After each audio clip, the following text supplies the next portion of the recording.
What's up, everybody? Welcome back to On One TV. It's your boy Nades, and today we're going to talk about the Black Phone 2 that just dropped this weekend. It is the sequel to the first Black Phone that dropped in 2022, starring Ethan Hawke.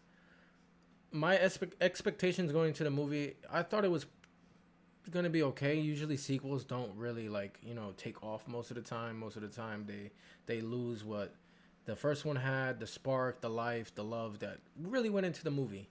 But this one, I'm going to do my best to try to not spoil anything for you guys. It's going to be a spoiler-free review as best as I can. When the first one came out, I didn't watch it, but I heard a lot of good things about it. So this week on Monday, I watched the first one and I loved it. I thought the chemistry between Finney and the grabber was dope.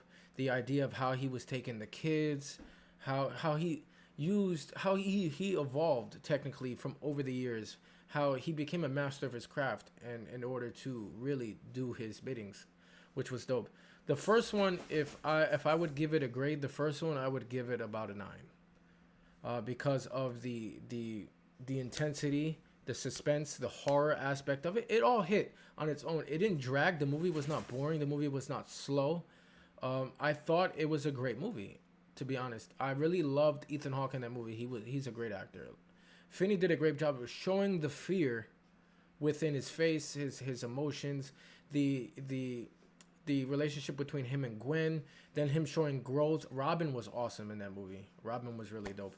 But now in this movie, we're gonna think how can they up the ante of improving on the fear aspect, knowing that what happened at the end of the first one. If you guys haven't watched it by now, I'm sorry. We all know that the grabber dies in the first one. Finney defeats him.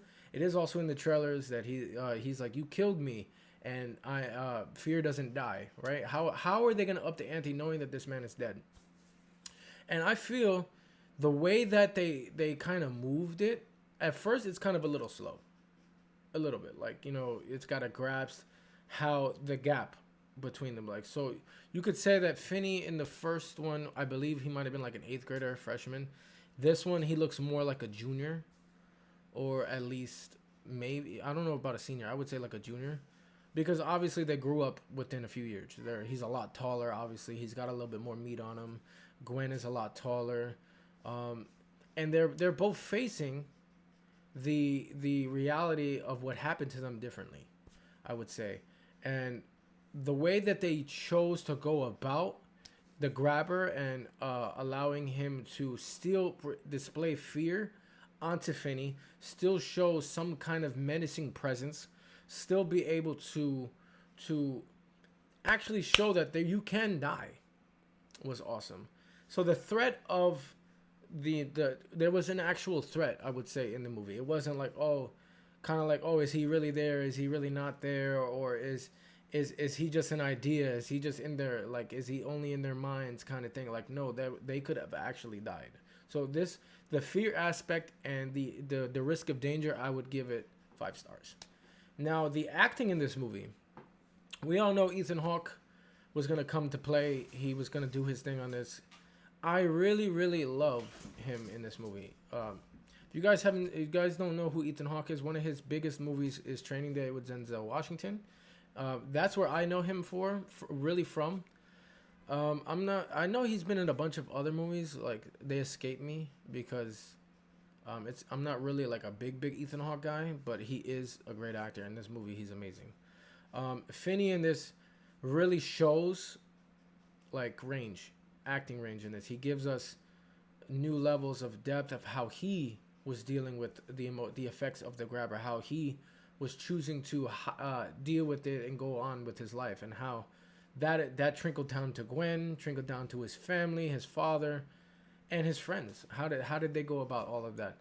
And Gwen was really like the main focus of this movie. She was the antithesis of this movie. She showed a lot of growth. In the first one, she was more crying and more scared, and was really hiding behind Finney most of the time. But she showed bravery overall, because she was the reason why that Finney was found and Finney was saved. Besides Finney talking to the missing kids and talking to the dead children and being able to use what they learned and what they did to his own benefit in order to escape his grueling reality. But Finney was awesome in this. Ernesto, the new which is the new character in this, he did pretty well. And I love the whole aspect of this, how it took place, where it took place, like it's a mountain area, like where it took place, the idea of what it is, the mystery of why they're there, how that relates to the grabber, how that relates to them, what their position in this movie is, what they need to do in order to solve this, how to get past this, how to end this for good. And a lot of other loose ends in their life and their own family history get solved in this movie as well. But I think it's really good. There also is the movie merch that dropped this year. The movie merch was phenomenal. The Grabber cup was available at Cinemark. It was a gripper cup with the mask on it. It only had the smile face, which is dope. And it showed a really big depth. So the cup was a black cup it said the Black Phone 2 in red. It had a red lid, and the mask had a beautiful paint job on it, and it was like 3D. It was coming off of the cup. It had depth in the eyes, and it was very dope. It didn't fit in the cup holders at the theater though, because of the way the chin is. If you force it into the cup holder, you might ruin the paint job. So just be warned on that. Then the other item, which was a highlight, was the phone popcorn button, the black phone. It was pretty dope. You can actually rotate the dials, and the phone, if you pick it up, the grabber talks to you, and he's like, "Finney, you killed me. I'm coming for you." And I thought that was dope, how they used that to give you the reality of what was going on in the movie and bring that to the real world. That's dope. We haven't really seen much like that, something interactive like that in movie merch in a very long time. Most of the time, a lot of the things, they just do one or two things. It's just basic stuff, but that's interactive as hell, and I'm all for it. I believe it retailed around like $40, between $40 to $60. If you guys got your hands on that, you guys are very lucky. I couldn't get my hands on it, but it's okay. For those of you guys who are out there who did, you guys are awesome. But I encourage you guys to go see this movie. I don't want to spoil too much for you guys. The movie is awesome. I didn't have that great of experience when I went with my girlfriend in the movie. We went on a Saturday night. Normally we go early throughout the week on a Thursday, Friday. During the week, you know how it goes. A lot of talking, there ended up being like 40 kids in the theater, and they just wouldn't stop yapping, and they kind of ruined the whole experience. And it was a lot. Like, you know how you're supposed to be quiet, silence, golden. That didn't happen in the theater. I still enjoyed the movie. I thought that the movie was really good, but it kind of spoiled the fun of being in the theater and the movie theater experience. You guys let me know what you guys thought of the movie, and how was your experience? Was the sequel a lot better?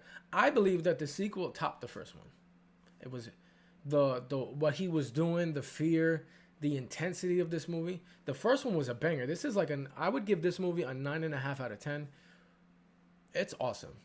I encourage you guys to go really check this out. There's not a lot of great sequels in horror movies, but this one is awesome. I don't know if there will be a third one, because the way the story ended, they could end it here. It is based on a short story. To be honest, the first one could have ended right off the first one, because that's how the short story is. Now the fact that they added more backstory to this was awesome. You learn more about the grabber and as well.